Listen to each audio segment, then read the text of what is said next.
Hello everyone, good morning. Okay, so untuk kelas hari ini kita akan masuk chapter 4, which is agrochemicals application in agriculture. Okay, so kalau kamu tengok di sini, chapter 4 contain 3 parts, yaitu 4.1 Introduction to Fertilizer, 4.2 Plant Growth Regulator, Hormones and Enzyme, dan lastly 4.3 The Importance of Safety, Health and Regulation in the Use of Agrochemical. So for today's class, kita akan tengok 4.1 lah, Introduction to Fertilizer. Okay, so apa itu fertilizer? So what is fertilizer?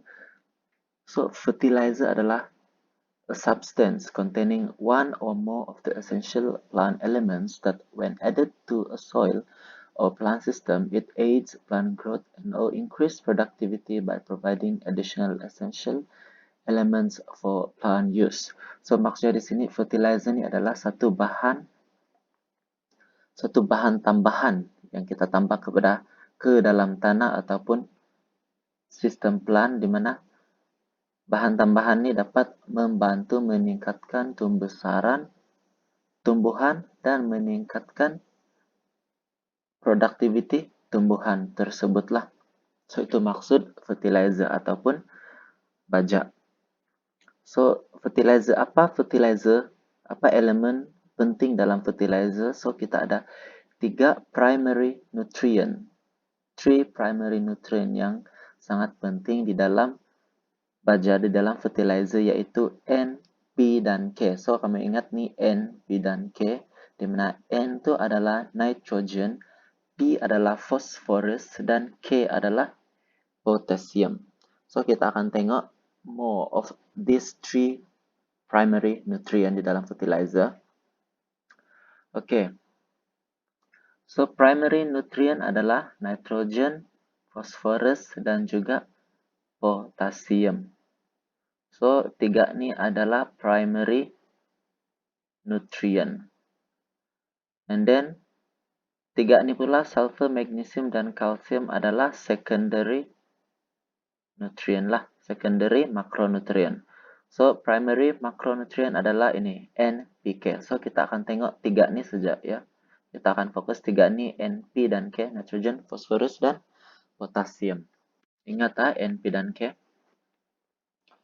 Okay, so nitrogen kita apply di dalam bentuk inorganik, yaitu amonium dan juga nitrate. So, kita tambah nitrogen di dalam bentuk amonium dan nitrate ke dalam tanah.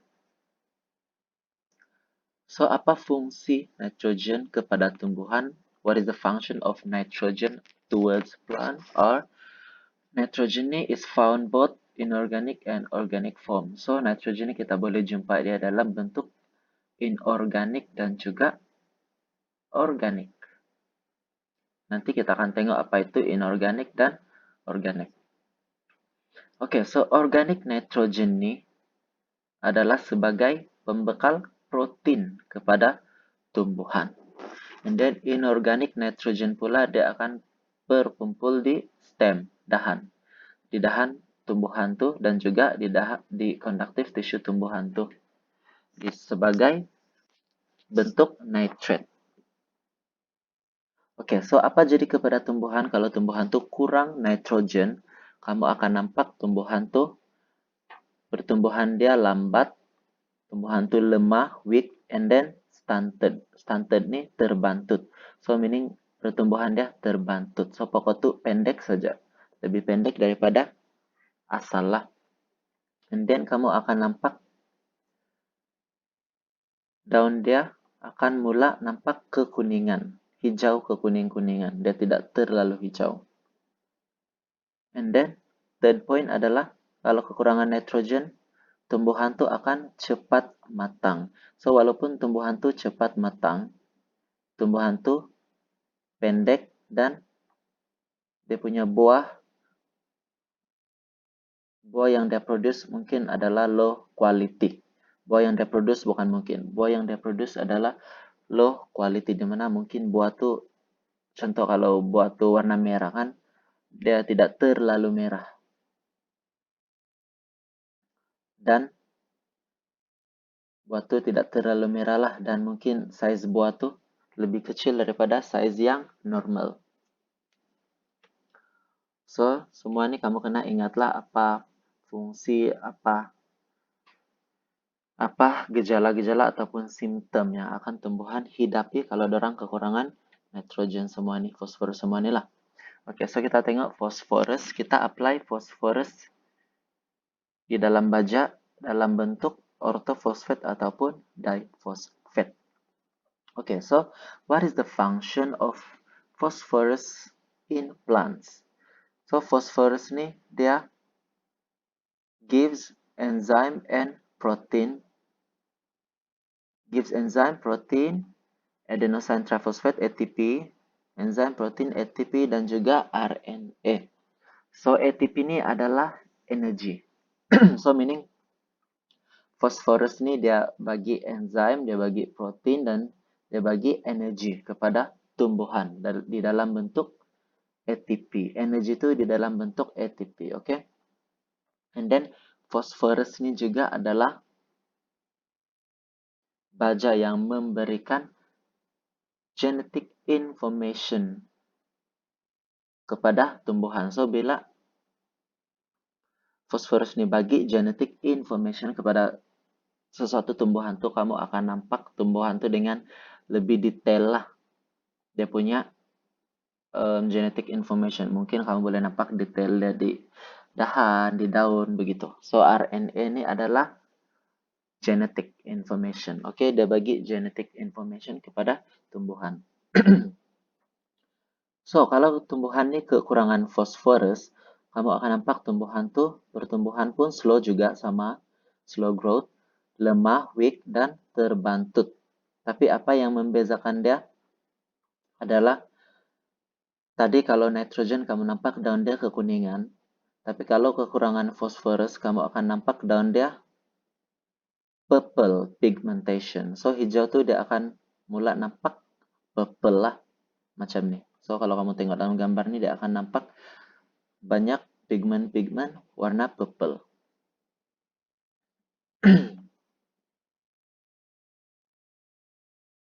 And then fosforus, kekurangan fosforus kamu akan nampak di all the tissue lah.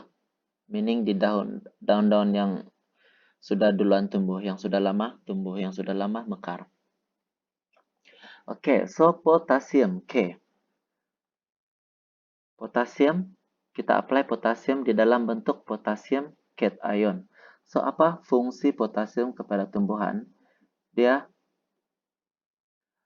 membantu mengekalkan kandungan air di dalam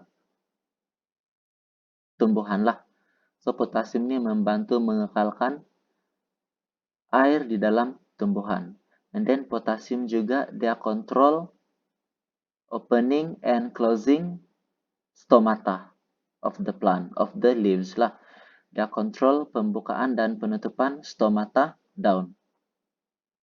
And then potassium juga dia membantu mengumpul newly formed carbohydrate. So dia membantu mengumpul karbohidrat. Oke, so kalau tumbuhan tuh kekurangan potasium, kamu akan nampak tumbuhan tuh akan senang kena jangkitan penyakit, disease infection. And then kamu akan nampak buah dia kurang quality lah, size kecil, warna tidak cantik, begitu. And then daun dia kamu akan nampak macam nih. Dia macam kering yang sudah terbakar. So, all the leaves will look as if they had been burned. So, di tepi-tepi lah. Di tepi-tepi itu sudah kering dan macam sudah terbakar. So, itu adalah gejala-gejala kalau tumbuhan itu kekurangan potasium. So, that's why kamu kena tambah fertilizer lah kepada tanah tuh, di dalam tanah. Oke, so tadi kita sudah tengok makronutrien, and then di dalam baja itu juga terdapat mikronutrien, yang nutrien-nutrien yang selebihnya, yang kecil-kecil. So ada zinc, boron, klorin, copper, iron, manganese, molybdenum, semua inilah. Tapi kita fokus yang makronutrien lah, NPK, nitrogen, fosforus dengan potasium. Oke, so kalau kamu tengok di sini kita ada dua types of fertilizer, yaitu satu inorganic, satu lagi organic. So kita akan tengok apa itu organic fertilizer dan apa itu inorganic fertilizer.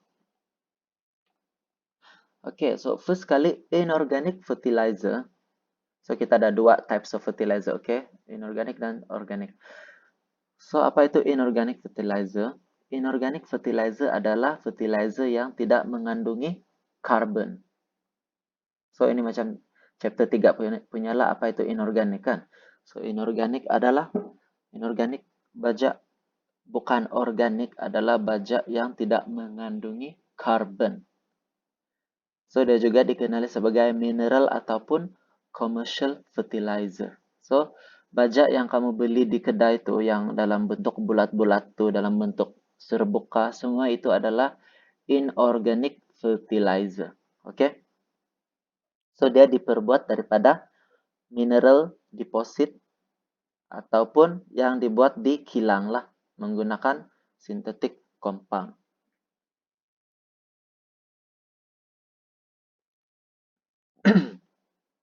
So, fertilizer factor kamu boleh tengok dia punya physical form, solubility, elemental composition, chemical reactivity, method of application, bagaimana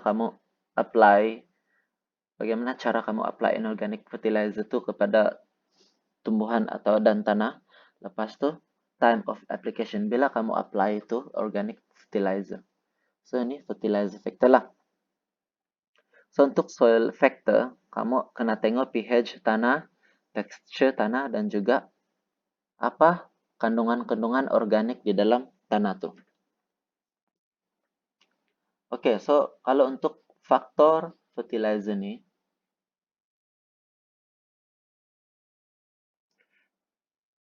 kita mau tengok sama ada kita mau tambah baja dalam bentuk solid, liquid ataupun gas. So kamu kena tengok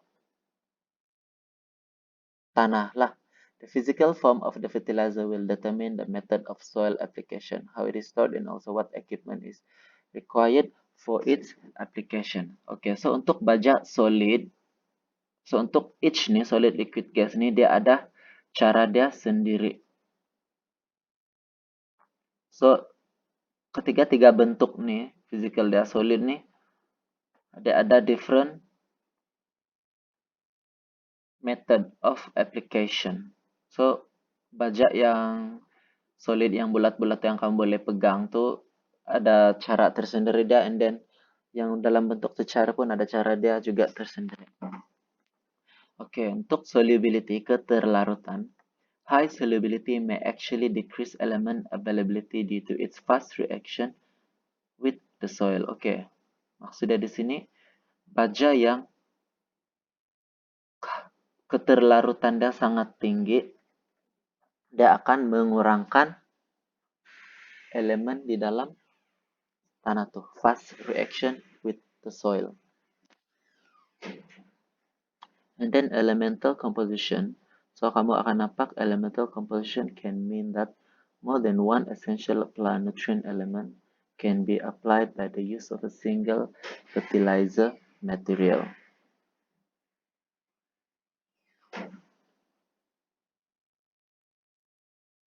Oke, maksudnya di sini kamu boleh apply lebih daripada satu nutrien-nutrien yang diperlukan oleh tumbuhan di dalam satu baja. So, satu baja tuh terdapat banyak nutrien di dalam. Maksudnya lah. And then chemical reactivity. Chemical reactivity untuk baja ini akan mengubah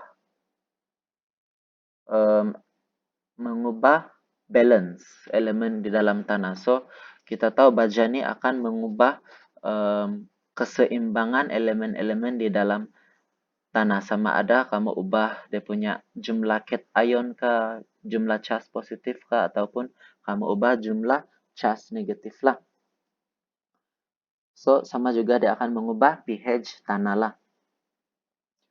So method of application, bagaimana kamu apply significant influence in the availability for root absorption of element in the fertilizer and or affect the distribution of an element with the rooting zone. So cara dia bagaimana kamu apply baja ini saya tidak perlu bagi tahu, kamu letak di area yang ada akar lah. And then bila kamu apply baja ini adalah time of application. So kalau kamu letak pagi, kamu akan letak petang. So dia ada dua efek yang berbeza, oke? Dengan pagi dan petang. Affect plant response. The lesser the time between application and plant need, the more positive the effect. So kamu rasa bila tumbuhan itu perlu nutrien yang sangat banyak? Pagi kah ataupun petang? So kalau kamu rasa pagi, kamu letak baja tuh pada waktu pagi. So kalau kamu rasa petang, kamu letak pada waktu petang. Oke, and then kita tengok faktor tanah pula. Kalau kita tengok kepada pH tanah tuh. Oke, so dalam tanah kita tahu ada asid dan alkali dia. So, keasidan dan kealkalian tanah ini akan mempengaruhi availability of applied essential plant element. So, maksudnya walaupun kamu sudah tambah baja di sana, tetapi kalau tanah itu sangat acidic, mungkin baja yang kamu letak tuh fosforus, nitrogen, potasium semua tuh mungkin dia tidak akan serap semua. Dia akan mungkin serap sedikit saja disebabkan oleh pH tanah tersebutlah, sama ada asid ataupun alkali. Lepas tuh kalau tekstur tanah tuh sama ada keras ataupun lembut pun akan mempengaruhi intake baja kamu lah. So soil texture determine the extent of reactive soil particle surface. So inilah maksud saya tadi. So kalau tanah kamu tuh jenis tanah berpasir, maksudnya reaction tanah terhadap baja tuh adalah lower lah. Tapi kalau yang jenis clay, tanah liat, size untuk reactive surface tuh besar lah. Besar. Dia greater size of reactive surface. And then kita tengok kandungan organik di dalam tanah itu juga. Sebab different tanah mengandungi different organic matter. So as the soil organic matter content increase, there is greater potential for reactivity between applied fertilizer and soil. So kalau terdapat banyak organic matter, bahan organik di dalam tanah tuh, potensi untuk tanah tuh menyerap baja sangat tinggi lah. Tapi kalau kurang organic matter, dan kuranglah tanah tuh menyerap organic matter kamu.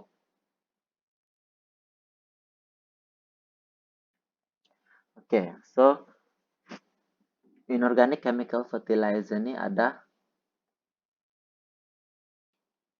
3 jenis lagi. Terbagi kepada straight, compound, dan juga folia. So ini kamu kena baca dan paham lah. So inorganic ada straight fertilizer, yaitu contain one main nutrient which can supply straight to the crops, contain small quantity of other nutrient to help the plant use the main one. Oke, so straight fertilizer ini dia mengandungi satu nutrien utama sahaja. Sebagai contoh, baja itu mengandungi fosforus saja. Yang paling utama dia fosforus saja. Dia ada nutrien yang lain juga, tapi sedikit-sedikit saja. Yang utama dia, yang paling besar dia, contoh 80% di dalam baja itu adalah nitrogen. Itu contoh straight fertilizer lah. And then kalau compound fertilizer formulated with 2 atau lebih essential plant nutrient. So dalam baja itu mengandungi 2 ataupun lebih lah nutrien utama. Contoh, baja tuh ada 50% nitrogen, 50% lagi fosforus begitu. So itu compound fertilizer. And then foliar fertilizer, application of a dilute solution of an essential plant nutrient element to plant fluid usually made up to supplement essential plant nutrient element absorbed by plant root. So foliar fertilizer ni dia mengandungi nutrien-nutrien yang sedikit sahaja sebagai tambahan begitu. Okay, and then kita masuk kepada organic fertilizer. So tadi fertilizer ni ada dua kan, satu inorganic, satu organic. So tadi kita sudah tengok kepada inorganic. Sekarang kita tengok kepada organic fertilizer.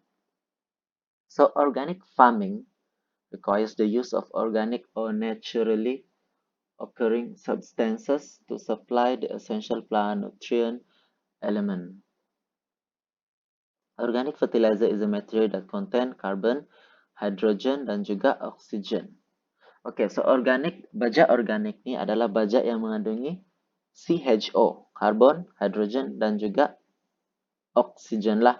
And then baja organik ni adalah baja yang naturally occurring, bahan semula jadi. Bahan semula jadi itu adalah daripada plant and animal sources. Plant animal sources itu mungkin daripada tumbuhan-tumbuhan dan animal, sebagai contoh tahi lah.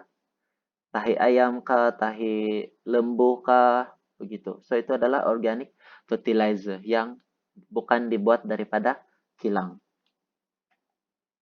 So one of the desired value of some organic fertilizer is that they contribute to the organic component of the soil.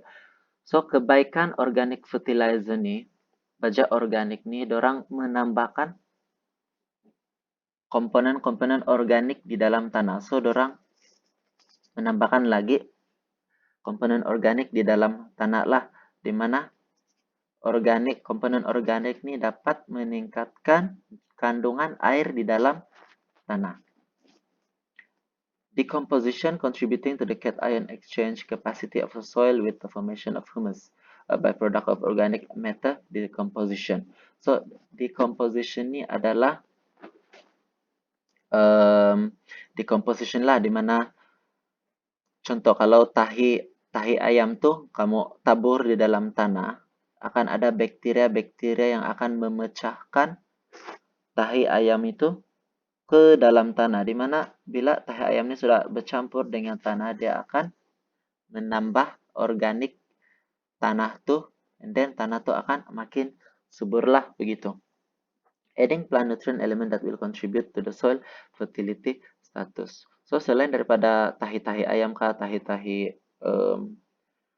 haiwan, kamu boleh juga daripada plant nutrient, meaning daripada tumbuhan-tumbuhan yang mati ke, ataupun daripada buah-buah yang jatuh.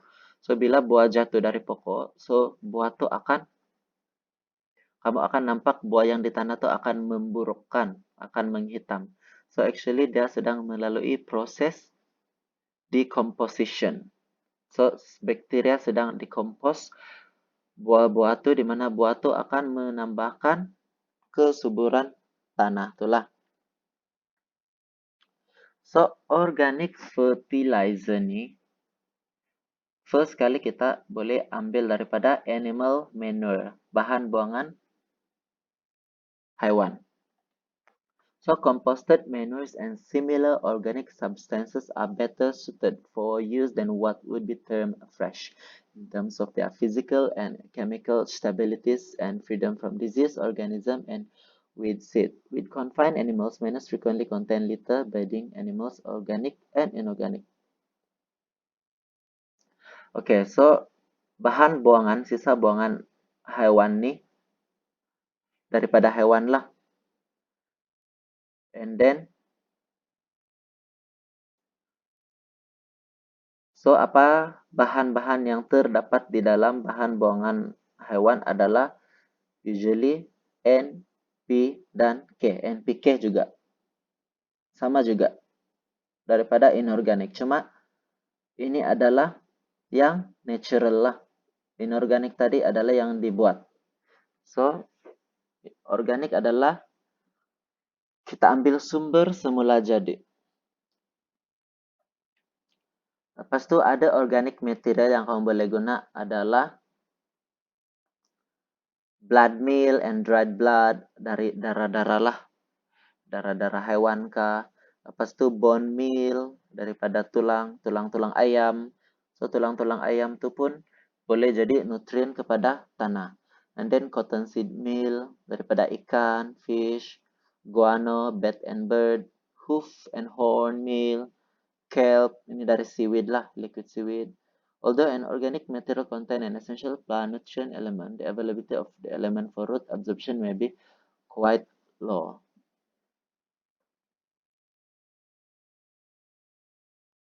So, mungkin dia punya penyerapan tumbuhan serap mungkin sedikit sahajalah kalau untuk organic material.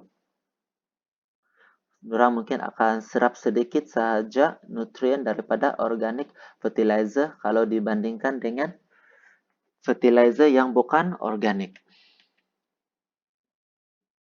Oke, so lecture kita untuk hari ini sampai sini sahaja. Next lecture hari Jumat kita akan masuk kepada advantages of organic fertilizer, baja organik, dan advantages of inorganic fertilizer. So, apa yang kamu sudah belajar hari ini adalah apa itu baja. Definition dia, apa itu baja, kamu kena ingat. So, apa nutrien, apa primary nutrien yang terdapat dalam baja adalah ini N, P, dan K, nitrogen, fosforus, dengan potasium. Ini kamu kena ingat. So, apa fungsi nitrogen, apa simptom kepada tumbuhan kalau kekurangan certain nutrien-nutrien yang tertentu, apa fungsi fosforus, potasium semua, apa dia punya penyakit kalau kekurangan potasium, apa mikronutrien yang terdapat di dalam baja tadi. Lepas itu kamu juga sudah belajar dua jenis baja, two types of fertilizer, yaitu inorganic, satu organik. So kamu kena ingat, oke? So apa itu inorganic? Baja inorganik dia diperbuat daripada apa? And then apa itu organic fertilizer? Dia diperbuat daripada apa? Apa kandungan nutrien dia? So itu kamu kena paham dan ingatlah. So itu saja lecture kita pada hari ini. Thank you. Thank you sebab baca sampai habis dan listen sampai habis. That's all. Thank you.